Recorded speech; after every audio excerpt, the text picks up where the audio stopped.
Baik, kita mulai. Assalamualaikum warahmatullahi wabarakatuh.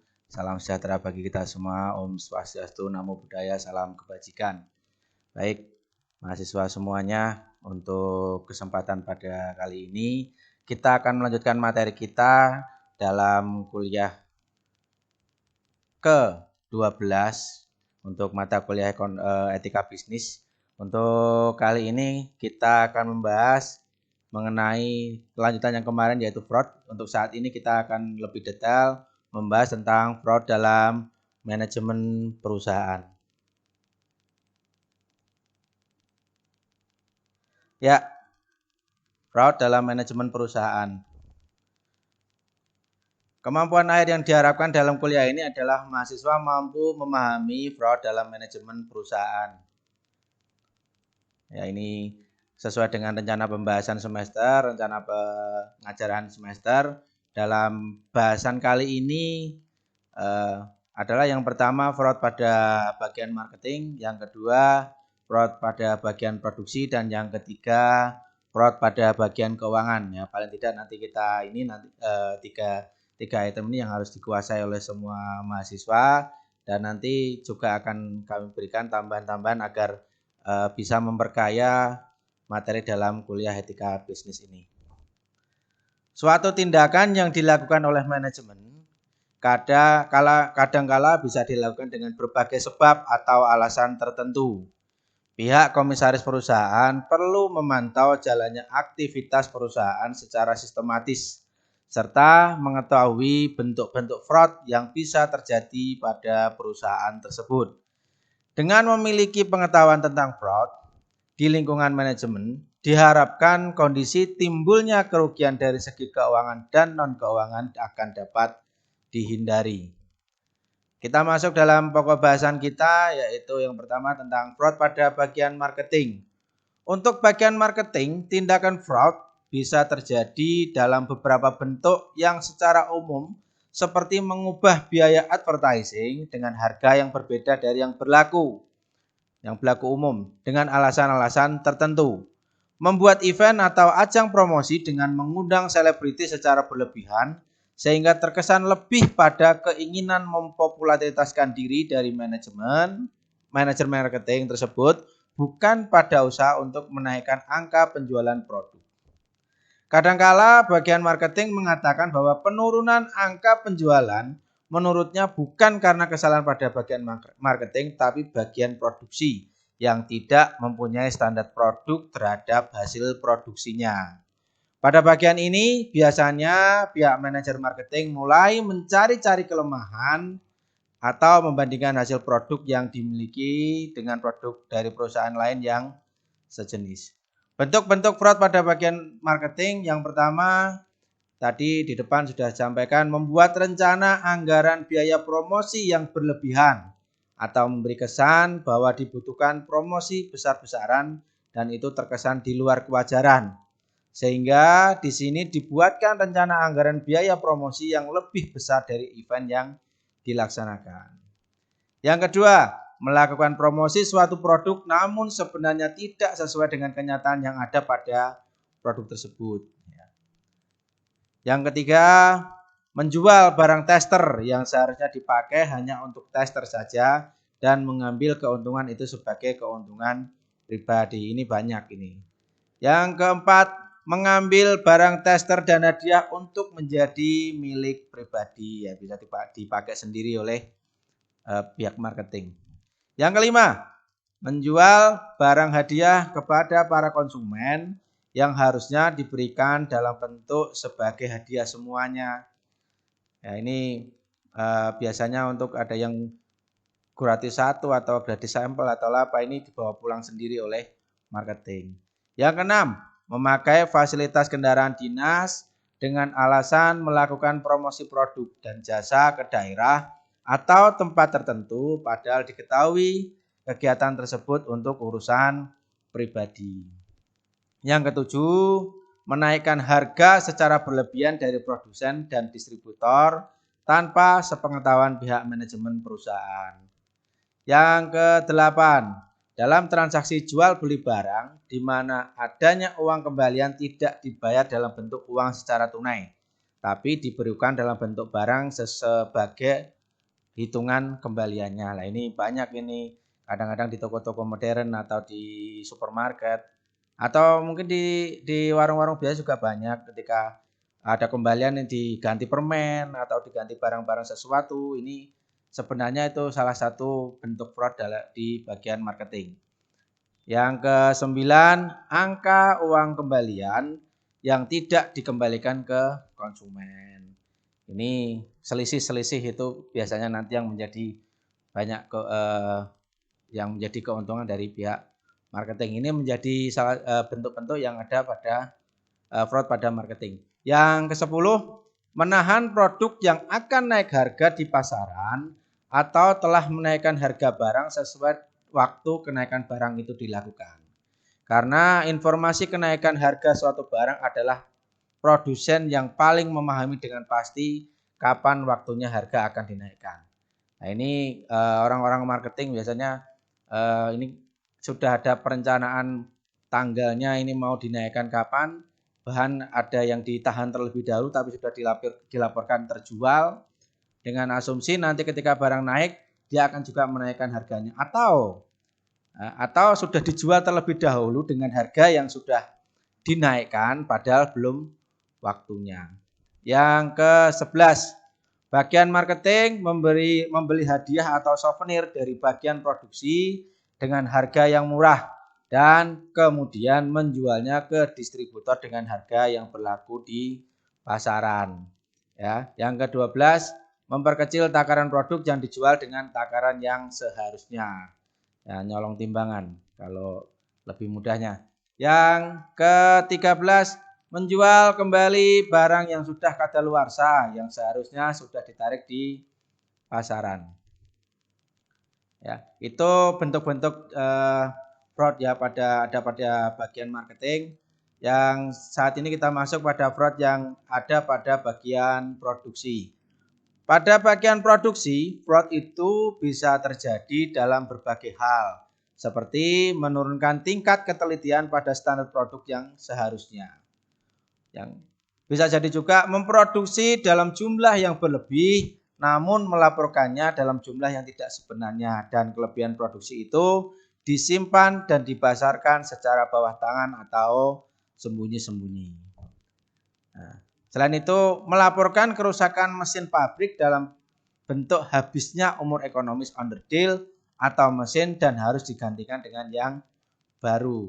Ini kalau di bagian produksi ini memang banyak banyak untuk produk-produk ini terutama permesinan ini onderdil yang memang tidak ada ukuran lama pakainya ini juga harus ditentukan sendiri. Ini menjadi celah untuk melaksanakan untuk terjadinya fraud di bagian produksi. Bentuk fraud pada bagian produksi. Yang pertama, mencampur produk tertentu dengan jenis lain, namun tidak terlihat jika dianalisis secara sederhana. Biasanya barang-barang yang sifatnya bagus dicampur dengan sedikit-sedikit dengan yang KW atau dengan jenis yang lain tapi yang tidak terlihat. Misalkan beras yang seharusnya beras bagus dicampur dengan beras yang mempunyai kualitas yang di bawahnya. Yang kedua, tindakan mencetak ulang buku-buku yang sudah berakhir batas perjanjiannya tanpa seizin pemegang hak cipta, atau bahkan mencetak buku melebihi batas ketentuan yang dipersyaratkan oleh pemegang hak cipta. Dan hasil keuntungan diambil oleh penerbit. Nah, ini biasanya di perusahaan-perusahaan penerbitan buku ini memang dia mempunyai perikatan dengan pemegang hak cipta, dalamnya adalah penulisnya. Ini biasanya dilakukan dengan menerbitkan lebih dari apa yang diperjanjikan. Ini perusahaan-perusahaan karena seringkali pemegang hak cipta juga tidak bisa menghitung berapa jumlah buku yang tercetak dan beredar di pasaran. Yang ketiga, hasil pembuangan limbah pabrik tidak diolah terlebih dahulu atau dinetralisir namun langsung dibuang ke sungai sehingga membuat sungai tercemar. Ini banyak kasusnya. Kasus pencemaran lingkungan yang ada di masyarakat sampai sungai yang tercium baunya menyengat dan lain sebagainya, ini karena kecurangan atau kesalahan yang ada di bagian produksi. Yang keempat, membeli bahan baku namun meminta lebih sebagai bentuk bonus dan menyimpan bonus tersebut di rumah karyawan. Dan saat pembelian selanjutnya dijual ke perusahaan pemasok bahan baku dengan harga yang rendah. Nah, ini permainan antara bagian produksi dengan penyedia bahan mentahnya, bahan bakunya. Yang kelima, menginformasikan kepada bagian keuangan bahwa stok di gudang sudah mulai menipis, padahal stok masih melimpah. Yang keenam, menggunakan merek dagang perusahaan lain tanpa sepengetahuan mereka, namun kualitas barangnya rendah. Ya, kita masuk pada bahasan fraud pada bagian keuangan. Adapun untuk bagian keuangan itu sudah jelas jika fraud itu berkaitan dengan perubahan angka-angka pada laporan keuangan, di mana angka-angka tersebut tidak lagi disajikan sewajarnya, tapi sudah diubah-ubah, dan itu sering terjadi karena adanya pressure atau tekanan dari pihak manajemen. Sehingga informasi yang diperoleh oleh publik bukan lagi informasi dengan data yang sebenarnya, namun sudah penuh dengan rekayasa. Dalam berbagai tindakan yang sifatnya fraud seperti itu, maka sudah menjadi kewajiban seorang auditor untuk melaporkan keadaan yang sebenarnya kepada pihak yang berkepentingan. Namun, mewujudkan tersampainya sebuah informasi yang akurat dan detail adalah bukan suatu urusan yang mudah, karena sisi independensi dari seorang auditor akan diuji. Oleh karena itu, untuk melindungi dan terbentuknya independensi seorang auditor dalam melakukan pekerjaannya adalah menjadi kewajiban pihak komite audit untuk melindungi dan memastikan hasil audit dapat dipertanggungjawabkan, karena pada saat seorang auditor akan dan sedang melakukan pekerjaannya, sangat mungkin bagi pihak manajemen untuk melakukan intervensi dengan cara mengubah angka-angka seperti pembelian, penjualan, data arus kas, dan lain-lain. Dalam berbagai kasus fraud yang terjadi, salah satu faktor yang menyebabkan adalah karena tidak adanya independensi auditor, atau pihak auditor telah mengalami intervensi dari pihak manajemen perusahaan. Nanti lebih lanjut saya akan bahas di belakang nanti agar lebih detail mengenai auditing. Ya. Bentuk fraud pada bagian keuangan. Yang pertama, memanipulasi data laporan keuangan untuk tujuan-tujuan tertentu. Ya, biasanya di sini ada urusannya dengan korupsi, kolusi, nepotisme, atau tujuan-tujuan lain untuk manajemen perusahaan.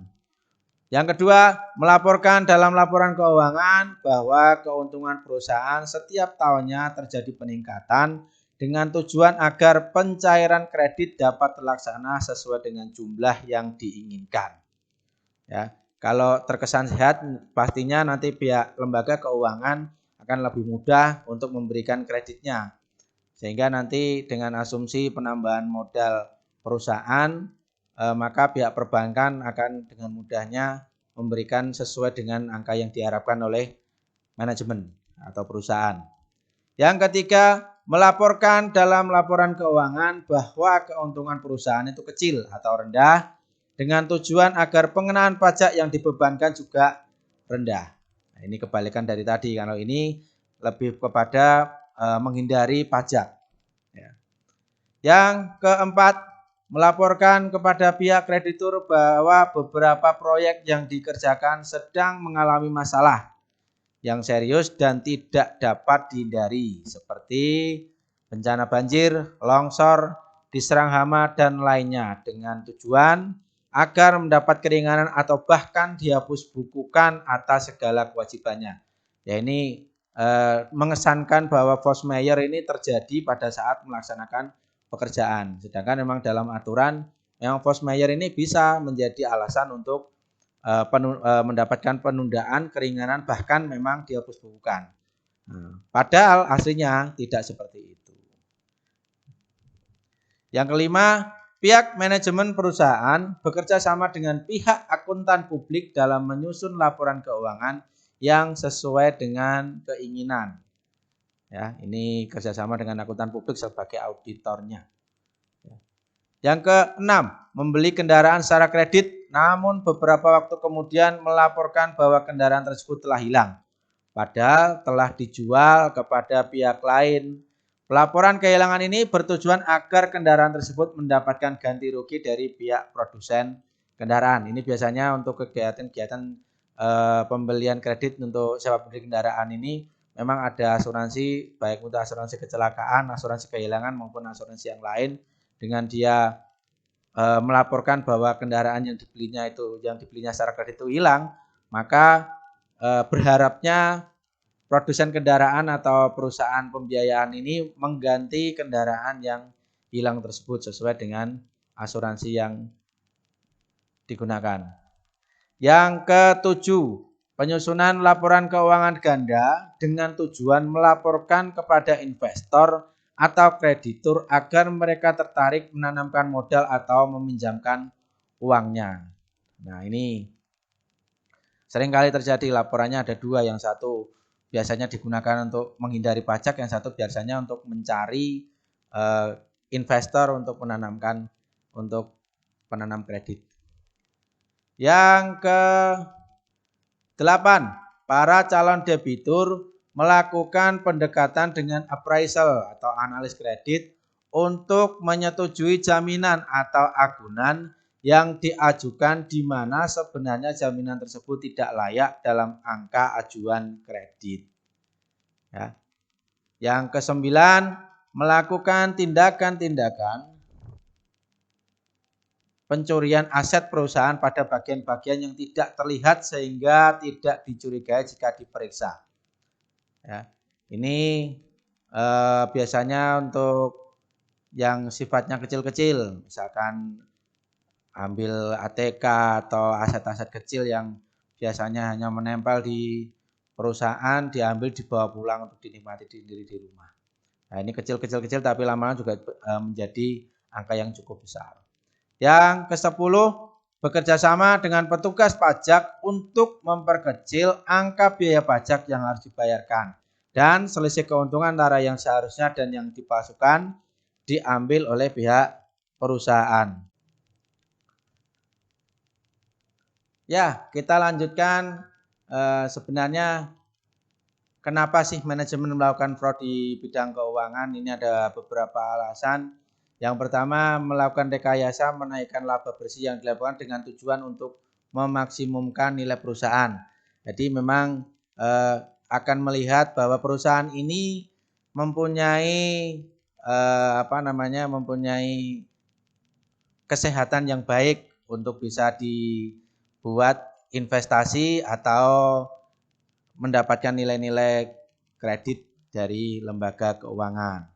Yang kedua, bahwa pihak perusahaan atau debitur ingin menyampaikan informasi kepada eksternal, khususnya kreditur, bahwa perusahaan tersebut memiliki kinerja yang baik yang terhindar dari pelanggaran perjanjian utang. Lebih jauh, jika ingin mengajukan pinjaman tambahan dari perbankan, lebih cepat disetujui dengan alasan kinerja yang baik tersebut. Nah, ini.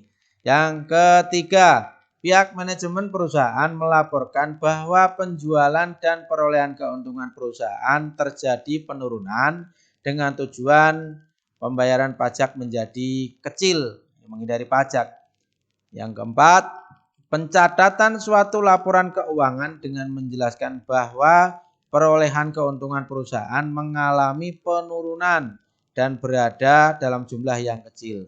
Ini juga ditujukan kepada publik sebagai alasan untuk mengurangi nilai yang diberikan, karena seringkali memang banyak sekali di masyarakat mengajukan permohonan proposal untuk acara-acara, untuk bantuan dana untuk acara-acara atau event tertentu, katakanlah seperti 17 Agustus, tahun baruan, bantuan panti asuhan, bantuan sunatan massal, dan lain-lain. Padahal sekarang sudah ada CSR-nya ini untuk menghitung nilai CSR-nya. Ya, faktor penyebab perusahaan melakukan manipulasi data keuangan. Yang pertama, kemampuan perusahaan menghasilkan laba tidak memadai atau lebih rendah dibandingkan perusahaan lain yang sejenis. Yang kedua, tingkat perubahan rata-rata industri sejenis terlalu cepat. Yang ketiga, tuntutan ganti rugi dan keluhan dari mitra kerja dan pelanggan meningkat. Keempat, government policy atau kebijakan pemerintah yang dapat mempengaruhi laba atau stabilitas keuangan perusahaan. Ini biasanya berkaitan dengan pajak, berkaitan dengan regulasi-regulasi tentang perdagangan itu sendiri. Yang kelima, kerentanan hasil usaha perusahaan terhadap faktor-faktor ekonomi, misalkan inflasi, tingkat bunga pinjaman, pengangguran, dan lain-lain. Nah, dengan dasar 5 faktor ini, perusahaan seringkali memanipulasi data laporan keuangannya agar mereka lebih bisa untuk menghasilkan keuangan yang lebih besar untuk mencukupi perusahaannya sendiri. Ya. Ini tambahan dari rencana pengajaran semester tadi hanya 3 itu, namun kita juga perlu mengetahui adanya fraud di dalam manajemen perusahaan ini yang ada di bagian SDM atau sumber daya manusia. Ya.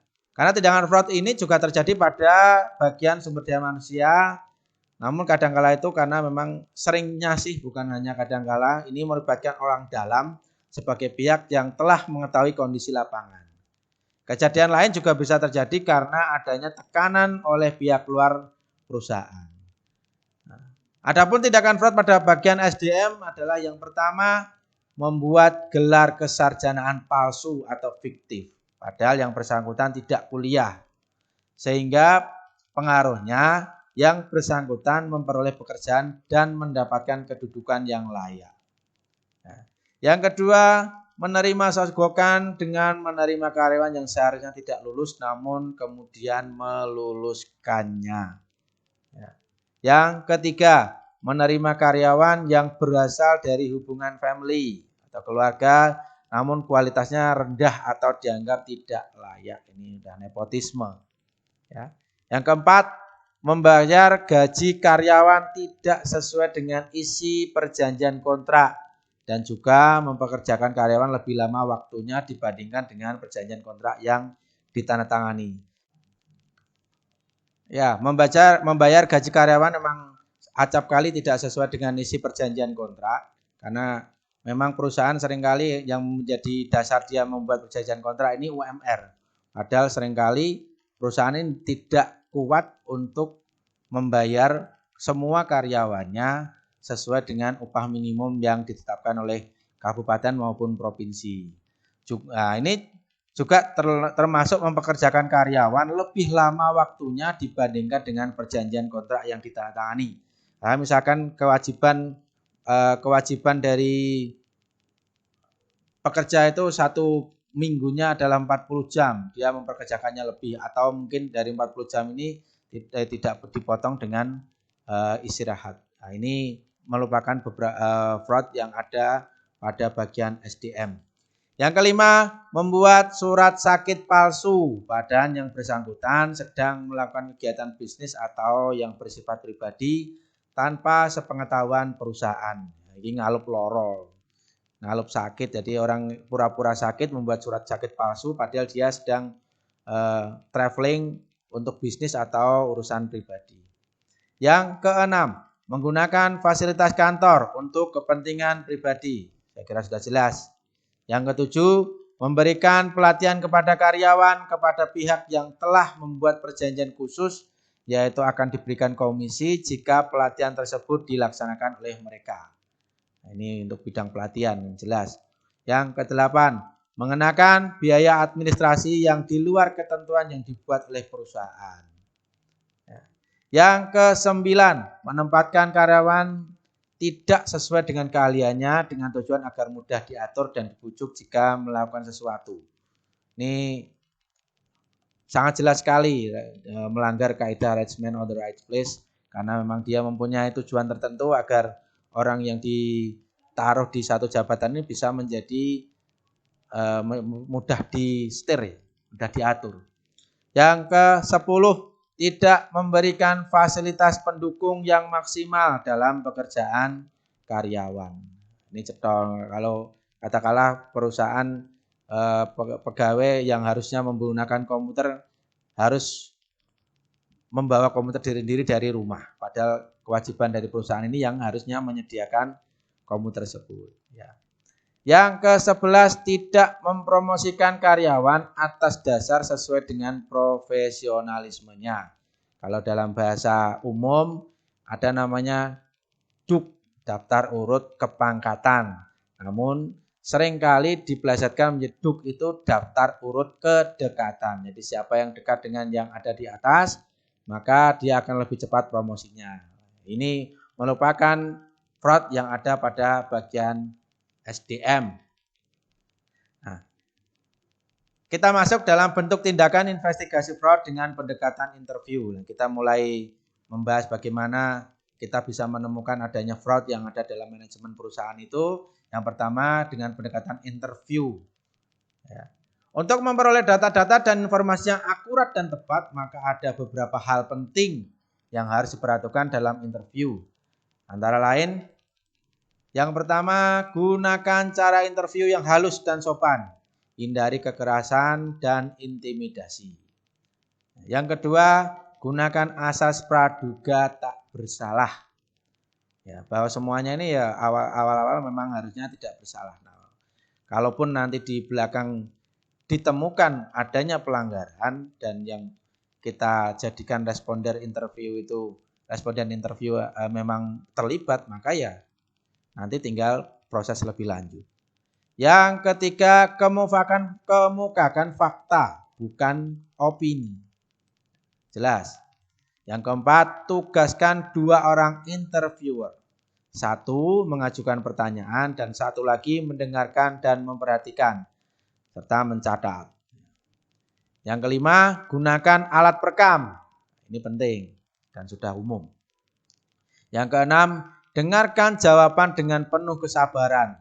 Lakukan interupsi hanya untuk memperjelas jawaban. Ajukan pertanyaan-pertanyaan atau kalimat untuk menumbuhkan kepercayaan diri dan keberanian responden untuk menceritakan dengan kata-katanya sendiri kejadian yang sebenarnya. Ini investigasi yang dengan cara persuasif. Ya. Yang ke-8, walaupun itu sulit dan hanya dimiliki keahliannya oleh interrogator yang terlatih dan berpengalaman, coba untuk mengetahui apakah responden itu berbohong atau menjawab dengan jujur. Yang ke-9, jangan perbolehkan responden kembali ke ruangan kerjanya untuk menghindari lenyapnya bukti yang diperlukan. Ya. Yang ke-10, perhatikan body language. Ya. Jadi orang kalau mau tidak terbuka atau tidak jujur pasti akan kelihatan. Yang ke-11, jangan mengajukan pertanyaan yang bersifat memancing emosi harga dirinya. Karena jika itu terjadi, maka pertanyaan yang diajukan tidak akan terjawab. Karena yang bersangkutan merasa harga dirinya diremehkan. Pasti nanti dia akan defense. Dia akan mati-matian menutupi apa yang dia ketahui karena merasa dia sudah tidak ada harga dirinya.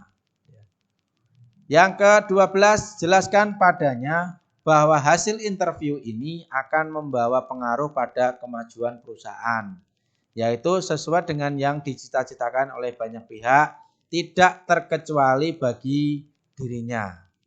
Ya, yang ke-13, penjelasan secara tegas dan jelas bahwa secara agama manapun tindakan dan perbuatan fraud adalah tidak dibenarkan dan dapat dikategorikan perbuatan dosa.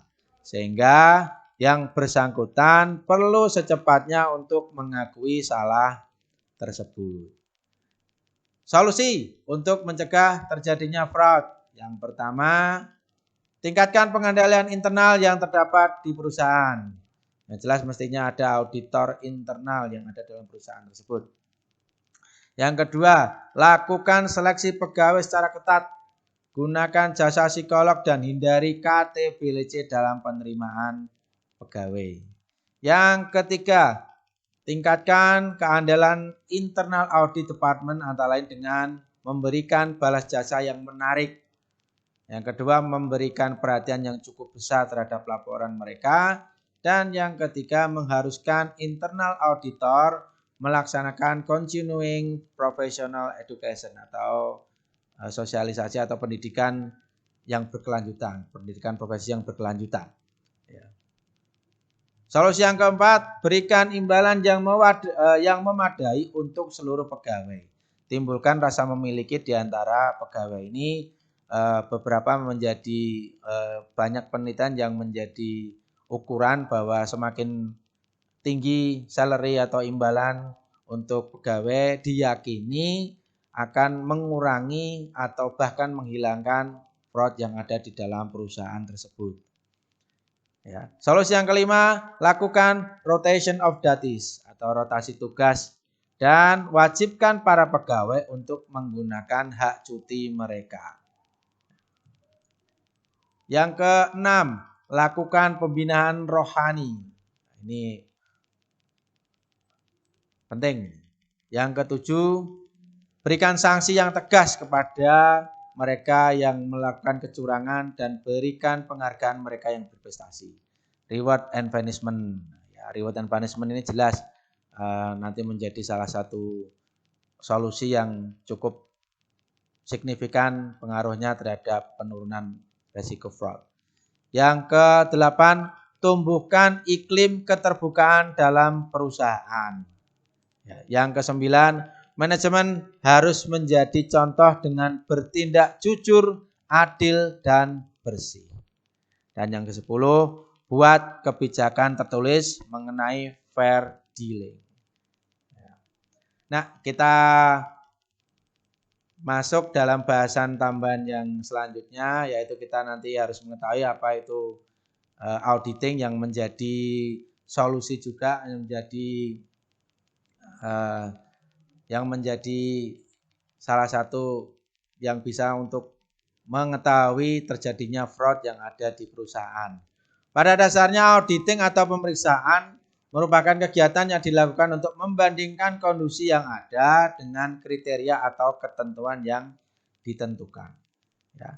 Ini definisi auditing menurut Rand and Lubeck. Auditing is the accumulation and evaluation of evidence about information to determine and report on the degree of correspondence between the information and established criteria.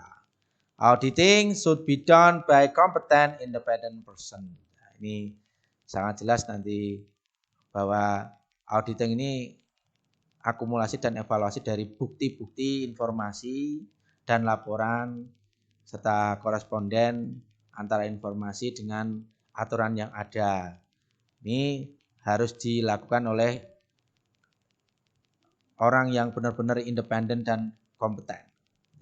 Menurut Mulyadi, auditing adalah suatu proses sistematik untuk memperoleh dan mengevaluasi bukti secara objektif mengenai pernyataan-pernyataan tentang kegiatan dan kejadian ekonomi dengan tujuan untuk menempatkan tingkat kesesuaian antara pernyataan-pernyataan tersebut dengan kriteria yang telah ditetapkan serta penyampaian hasil-hasilnya kepada pemakai yang berkepentingan. Menurut Cashin, di dalam bukunya Irham Fahmi juga mengelompokkan audit ke dalam tiga cabang bidang audit. Yang pertama, independent audit atau audit bebas. Ini biasanya dilakukan oleh akuntan publik.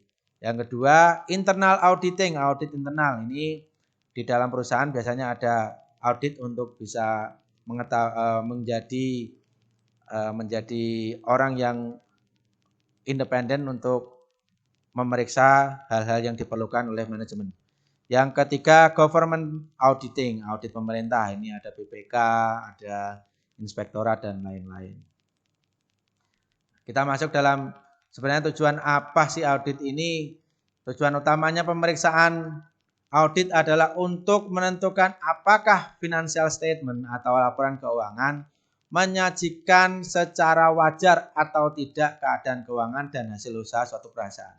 Dapat digarisbawahi ini secara wajar, artinya misalkan pun terjadi kesalahan-kesalahan sedikit, ini menjadi hal yang tidak mempengaruhi kinerja, ini masih dinyatakan wajar, masih bukan sesuatu untuk mencari-cari suatu kesalahan. Penyajian financial statement secara wajar adalah suatu keharusan bagi seorang akuntan. Namun tentu dibutuhkan penyajian financial statement tersebut sesuai dengan kaidah atau prinsip akuntansi yang berlaku umum. Untuk mewujudkan keadaan seperti itu, segala sesuatu yang menyangkut informasi keuangan yang dibutuhkan harus disajikan dengan jelas dan baik, atau dengan kata lain cermat dan teliti. Seperti menyangkut pemeriksaan transaksi dan saldo substansi agar tidak terjadi suatu informasi yang salah. Nah, ya, kalau kita mau melihat ada tujuan lain atau tujuan tertentu dilaksanakannya audit, yaitu yang pertama memastikan kelengkapannya, completeness. Ya. Audit dilakukan bertujuan untuk memastikan bahwa semua transaksi yang terjadi di suatu perusahaan telah dicatat atau dimasukkan dalam jurnal dengan segala kelengkapannya. Karena kelengkapan transaksi sangat penting sebagai bukti transaksi. Ya, ada transaksi pastinya harus ada bukti dan itu harus secara lengkap, harus diketahui saat audit. Yang kedua, memastikan ketepatan, akurasi. Ya. Ini dilakukan untuk memastikan bahwa semua transaksi dan saldo perkiraan telah didokumentasikan dengan baik, dihitung dengan benar, jumlahnya tepat, dan diklasifikasikan berdasarkan jenis transaksinya. Ini biar bisa mengetahui ya berapa materialnya, berapa untuk tenaga kerjanya, berapa ininya, dan nanti bisa membuat satu kebijakan yang tepat untuk perkembangan perusahaan itu sendiri. Audit ini diperlukan untuk memastikan apa yang telah disusun sudah tepat dengan transaksi yang terjadi sebenarnya. Yang ketiga, memastikan existence. Dengan dilakukannya audit, maka pencatatan baik harta dan kewajiban memiliki eksistensi sesuai dengan tanggal tertentu, atau bisa dikatakan bahwa semua transaksi yang dicatat harus sesuai dengan kejadian yang sebenarnya. Misalkan beli mesin di tanggal 1 ya tercatat di tanggal 1, tidak bisa diundurkan atau dimajukan karena nanti akan berkaitan dengan banyak hal termasuk pembayaran, garansi dan lain sebagainya. Yang keempat, membuat penilaian, valuation. Ya. Dilakukan audit ini juga untuk bertujuan untuk memastikan bahwa semua prinsip akuntansi yang berlaku secara umum telah dilakukan dengan benar. Audit dilakukan untuk membuat penilaian apakah laporan sudah sesuai dengan prinsip akuntansi yang berlaku. Ya, itu. Yang kelima, membuat classification. Adalah audit dilakukan untuk memastikan bahwa semua transaksi yang tercatat dalam jurnal diklasifikasikan sesuai jenis transaksinya. Hal ini karena setiap transaksi harus digolongkan sesuai dengan jenisnya. Ini tadi hampir berhubungan juga dengan tadi yang kaitan dengan ketepatan. Yang keenam, memastikan ketepatan atau akurasi. Ini pengulangan ya. Saya kira tadi sudah. Yang ketujuh, membuat pisah batas. Kegiatan audit juga memastikan bahwa semua transaksi yang harus dipisah atau diberi batas tanggal neraca dan dicatat dalam periode yang sesuai. Jadi pencatatan transaksi pada akhir periode akuntansi lebih mudah. Dan yang kedelapan atau ketujuh ya, karena ternyata ada yang sama. Ini audit juga memiliki tujuan untuk pengungkapan atau untuk memastikan bahwa saldo akun dan persyaratan pengungkapan atau keterangan yang terkait sudah disajikan dengan baik pada laporan keuangan, serta berisi penjelasan yang wajar pada isi dan catatan kaki yang laporan yang telah dibuat. Kita lihat ini yang sudah saya sampaikan di pertemuan sebelumnya, yaitu pendapat akuntan dalam penilaian. Ini ada 4 opini ya, atau 4 penilaian. Yang pertama, unqualified opinion atau opini wajar tanpa pengecualian atau opini wajar tanpa kualifikasi. Nah, pendapat ini adalah pendapat yang diberikan auditor tanpa suatu keberatan apapun, tidak ada keberatan apapun atas ikhtisar keuangan yang disajikan oleh pihak manajemen. Bentuk laporan ini digunakan apabila terdapat keadaan berikut. Bukti audit yang dibutuhkan setelah terkumpul serta mencukupi dan auditor telah menjalankan tugasnya sedemikian rupa sehingga ia dapat memastikan kerja lapangan telah ditaati. Yang kedua, telah mengikuti standar umum yang telah disepakati. Yang ketiga, laporan keuangan yang diaudit disajikan sesuai dengan prinsip akuntansi yang berlaku umum di Indonesia dan ditetapkan secara konsisten pada laporan-laporan sebelumnya. Demikian pula penjelasan yang mencukupi telah disertakan pada catatan kaki dan bagian-bagian lain dari laporan keuangan.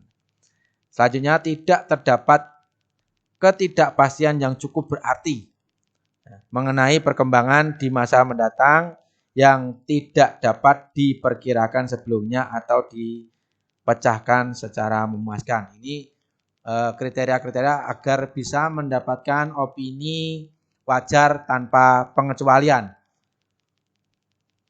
Opini yang kedua adalah qualified opinion atau opini wajar dengan kualifikasi atau wajar dengan pengecualian. Sering disingkat WDP, kalau tadi WTP. Ya. Pendapat yang diberikan auditor ya, dengan keberatan tertentu atas satu perkiraan yang tercatat pada laporan keuangan. Akan tetapi keberatan tersebut tidak mempengaruhi secara material atas ikhtisar laporan keuangan yang disajikan oleh manajemen. Jadi tetap laporan keuangan ini wajar, tapi ada item-item yang memang harus dibenahi secara khusus. Hal-hal yang mempengaruhi munculnya opini wajar dengan pengecualian adalah 1, tidak adanya bukti kompeten yang cukup atau adanya pembatasan lingkup audit yang material tetapi tidak mempengaruhi laporan keuangan secara keseluruhan. Jadi mungkin ada item yang memang dikecualikan dalam pemeriksaan tersebut. Auditor yakin bahwa laporan keuangan berisi penyimpangan dari prinsip akuntansi yang berlaku umum yang berdampak material tapi tidak mempengaruhi laporan keuangan secara keseluruhan. Ya. Penyimpangan tersebut dapat berupa pengungkapan yang tidak memadai maupun perubahan dalam prinsip akuntansi. Ya. Ini adalah opini wajar dengan pengecualian. Yang ketiga adalah adverse opinion atau opini tidak wajar. Ya. Adalah pendapat yang diberikan auditor yang menyatakan tidak setuju atas ikhtisar keuangan yang disajikan oleh pihak manajemen. Dikarenakan auditor merasa benar-benar yakin ikhtisar keuangan tersebut benar-benar tidak layak. Ini parah untuk pengelolaan anggarannya. Ini akan memperoleh adverse opinion atau opini tidak wajar. Opini yang keempat, disclaimer opinion atau pernyataan menolak untuk memberikan pendapat.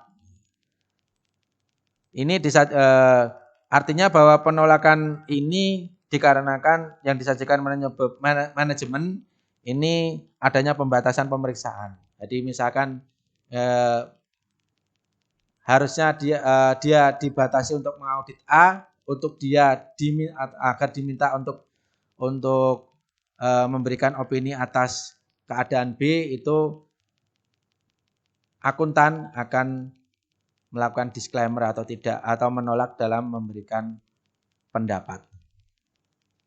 Ya. Kita masuk dalam penggolongan audit.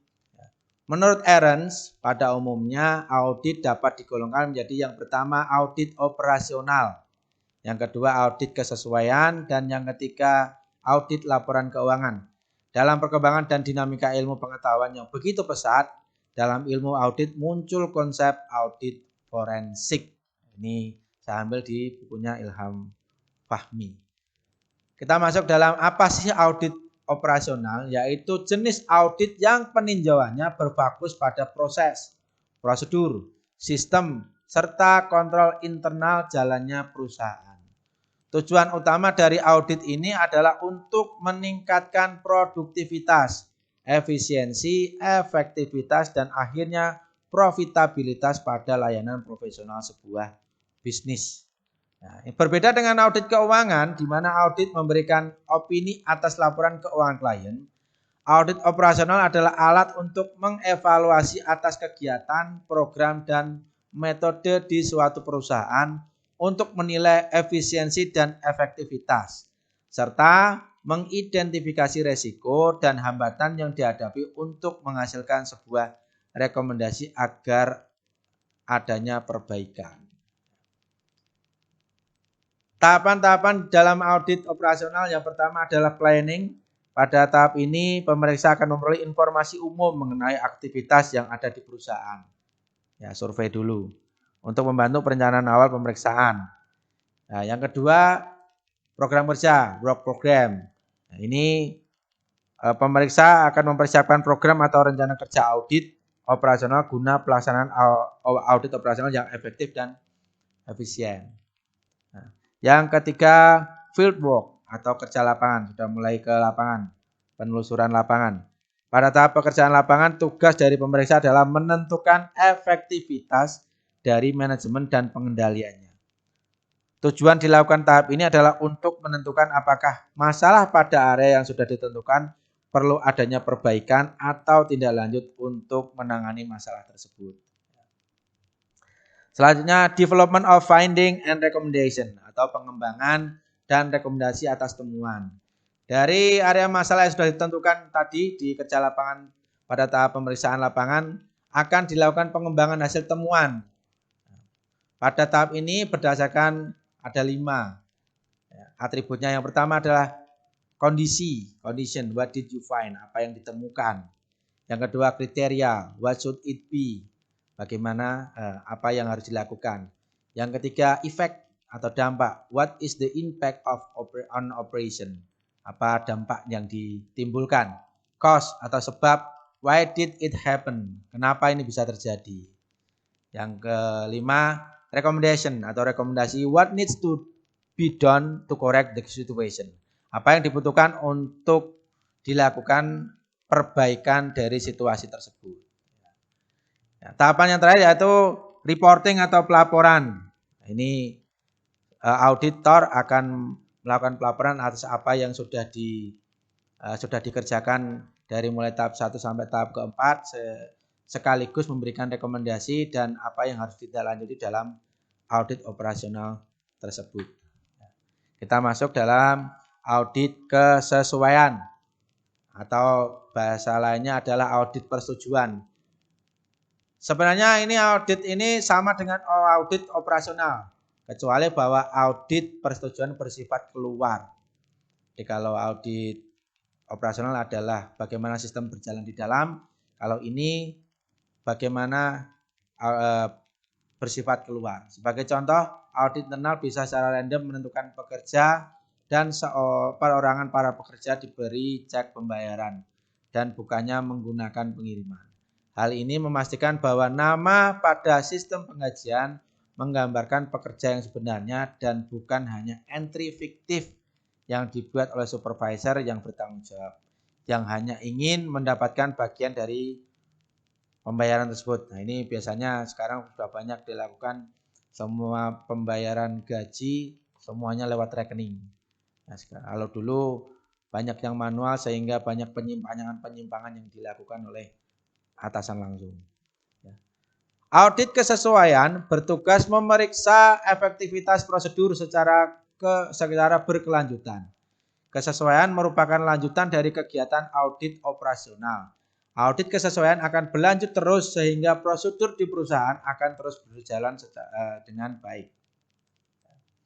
Tahapan sama dengan audit operasional karena ini sebenarnya hanya ada akses keluarnya. Hanya ada tindak lanjut keluarnya sehingga dari mulai perencanaan, program kerja, kerja lapangan, pengembangan dan rekomendasi atas temuan, pelaporan ini sama persis dengan operasional. Kita masuk dalam audit laporan keuangan. Laporan keuangan merupakan hal yang penting dalam keberlangsungan sebuah perusahaan. Laporan keuangan yang sehat merupakan laporan yang valid dan dapat diandalkan. Laporan seperti ini menjadi penentu standar akuntabilitas sebuah perusahaan. Untuk memenuhi standar keuangan yang dapat dipercaya, pemeriksaan menyeluruh terhadap laporan keuangan harus dilakukan agar penyajian data sesuai dengan aturan dan prinsip akuntansi yang berlaku. Pemeriksaan ini biasa dikenal dengan istilah audit laporan keuangan. Audit keuangan atau audit laporan keuangan merupakan penilaian atas evaluasi suatu entitas sehingga menghasilkan pendapat atau opini yang independen dari pihak ketiga tentang laporan keuangan yang akurat, lengkap, relevan, wajar, dan pastinya sesuai dengan prinsip akuntansi dan aturan yang berlaku.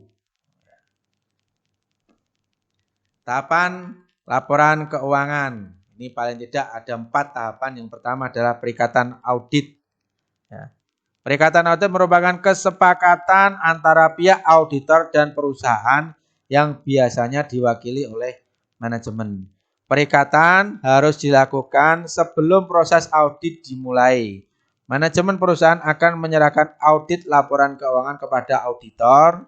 Ini biasanya audit internalnya ini menyerahkan ke auditor eksternal. Setelah itu pihak auditor akan memproses audit laporan keuangan sesuai dengan kompetensinya. Biasanya pihak auditor akan memutuskan dan mempertimbangkan hal-hal seperti integritas dan independensi manajemen serta membandingkannya dengan kompetensi dan kemampuan profesionalisme auditor.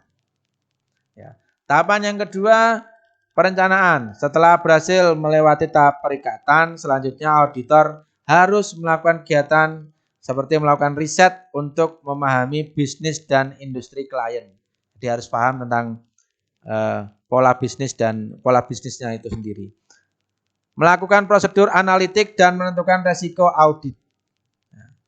Selain itu, pihak auditor juga harus memahami struktur pengendalian internal dan menetapkan resiko pengendalian. Setelah melakukan riset, pihak auditor harus mengembangkan berbagai aspek tersebut dalam sebuah perencanaan yang harus dibuat dengan benar dan tepat. Karena nanti opininya memang harus tepat untuk perbaikan yang manajemen yang ada di perusahaan tersebut.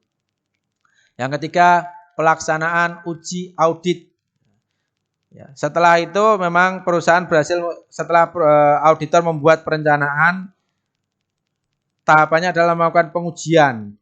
Pada tahap ini auditor akan melakukan pengujian pengendalian dan uji substantif. Pengujian ini dilakukan dengan mempelajari data dan informasi bisnis klien, serta membandingkannya dengan data dan informasi lain. Uji pengendalian merupakan proses audit untuk melakukan verifikasi efektivitas pengendalian internal klien. Sementara uji substantif merupakan prosedur audit untuk menemukan kesalahan secara langsung dan memberikan pengaruh pada laporan keuangan. Ini ada 2 uji ya tadi. Di uji pengendalian dan uji substantif. Dan yang keempat, ini ada pelaporan audit. Setelah pengujian itu dilakukan, tahapan akhir yang harus dilakukan adalah melaporkan hasil audit. Di dalam laporan audit terdapat lingkup audit, objek audit, tujuan audit hingga hasil audit, serta rekomendasi yang harus diberikan jika ada kekurangan.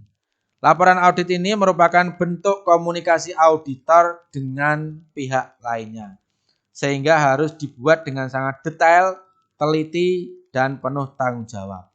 Hal ini dilakukan untuk menjaga kinerja dan nama baik tempat auditor bekerja. Nah, ini tadi opini-opininya ini memang harus tepat, tidak boleh asal dibuat.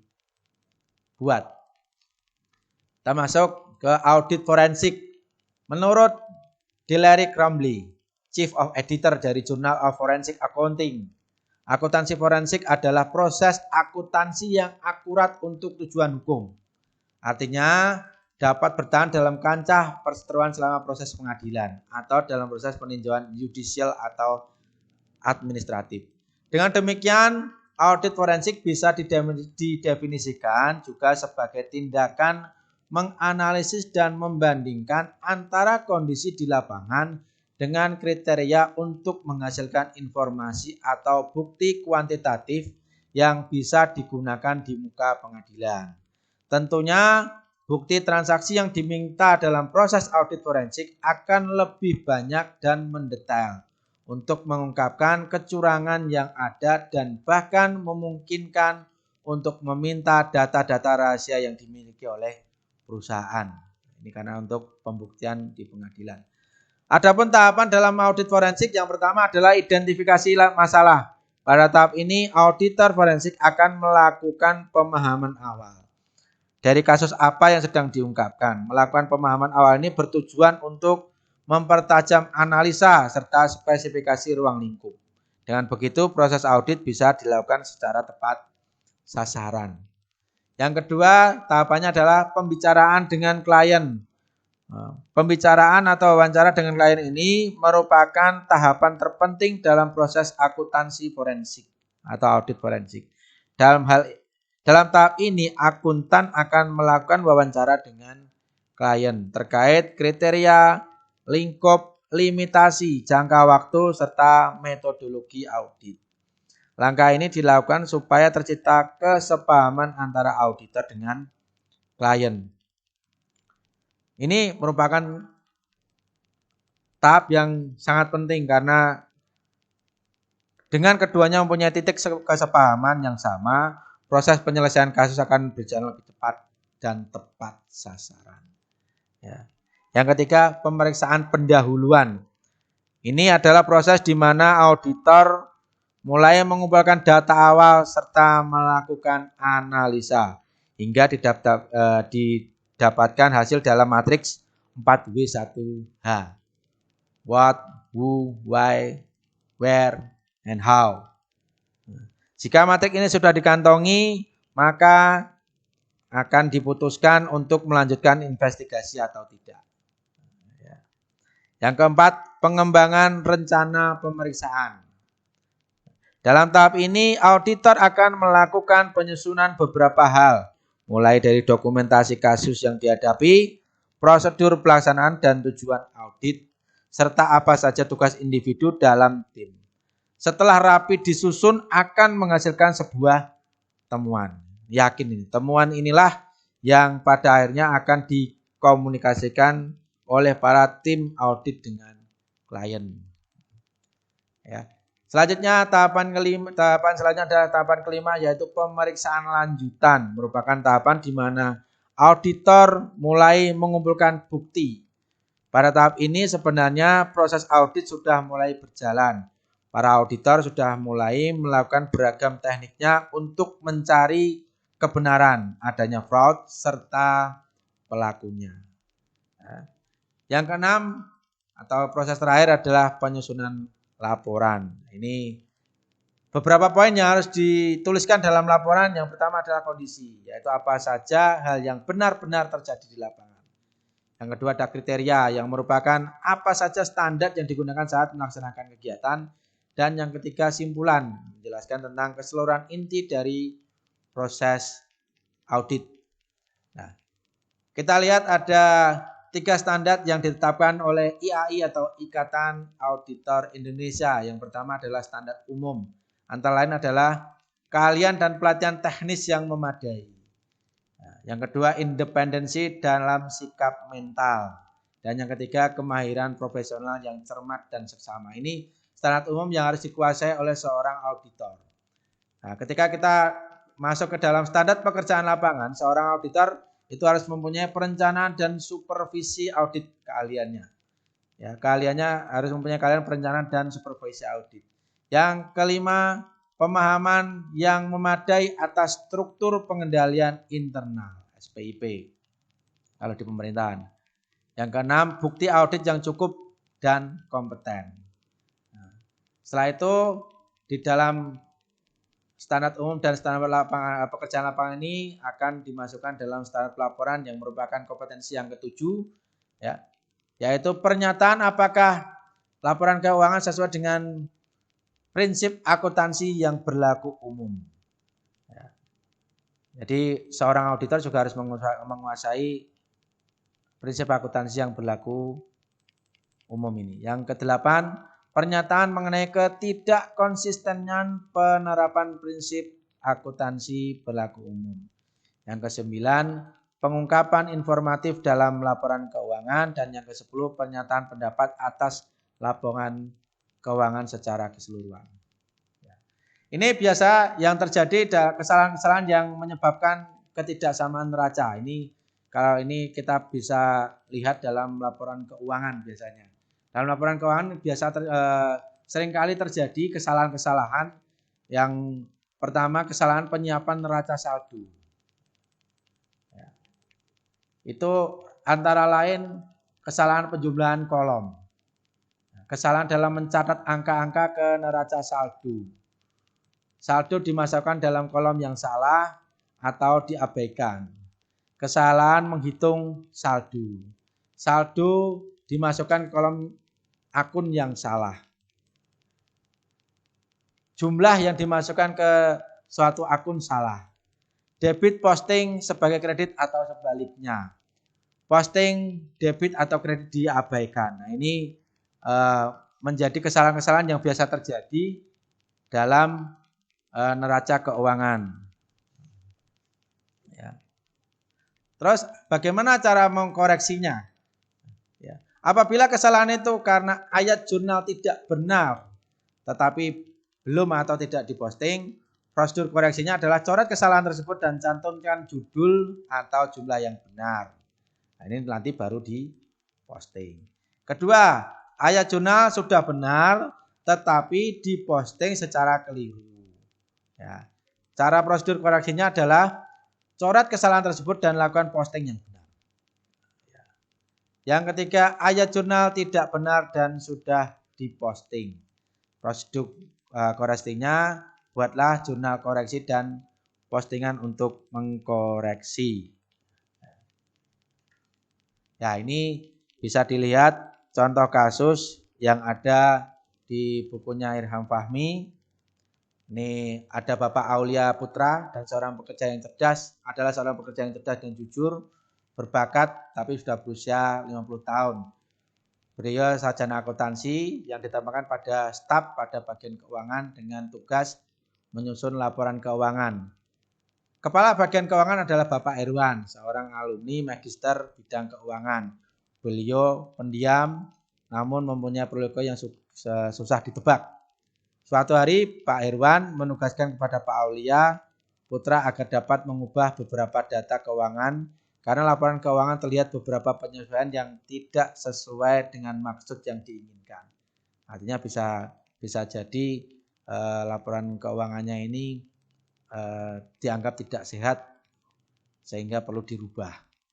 Perubahan laporan keuangan tersebut terutama diajukan dalam bentuk mengubah penjualan dan pembelian bahan baku, yaitu menaikkan angka penjualan dan menjelaskan tentang stok persediaan di gudang dalam bentuk bahan baku yang semakin sedikit serta bahan baku di pasaran yang semakin naik.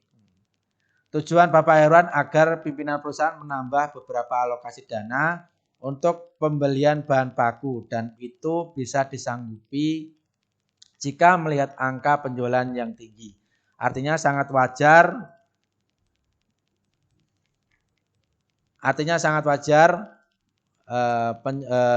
untuk dipenuhi. Bagi Bapak Aulia Putra ini menjadi sesuatu yang sulit untuk dilakukan karena bertentangan dengan hati nurani. Namun ia juga sulit untuk menolak karena masa kerjanya tinggal 5 tahun lagi. Dan jika ia menolak memungkinkan untuk dipecat sementara mencari pekerjaan dalam usia 50 tahun. Dan susah sekali ketika memang sudah berusia 50 tahun ini untuk meroleh pekerjaan di luar ini. Ya, ini contoh kasus. Contoh kasus agar staf keuangan ini mau mengubah laporan keuangan yang tidak sesuai yang diinginkan oleh kepala bagiannya. Ya, saya kira itu untuk materi kali ini. Untuk selanjutnya silahkan bisa secara mandiri mencari contoh kasus fraud yang dalam manajemen perusahaan beserta analisa kasus tersebut dan solusi yang bisa diambil dalam kasus tersebut. Ini untuk memperkaya khasanah atau pengetahuan tentang fraud dalam manajemen perusahaan ini. Saya kira cukup. Terima kasih dari saya dengan slogan berani jujur itu hebat, sehingga diharapkan semua masyarakat baik itu di pemerintahan, di perusahaan untuk dapat berlaku dengan jujur, untuk berlaku dengan baik, menghilangkan korupsi, kolusi dan nepotisme serta kecurangan-kecurangan yang seharusnya tidak diperlukan.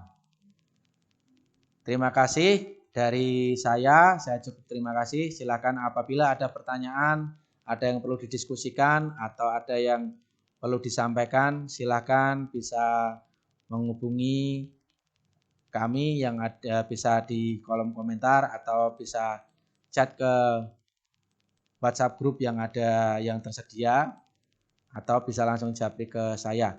Terima kasih. Saya tutup. Wabillahi taufiq. Assalamualaikum warahmatullahi wabarakatuh. Terima kasih.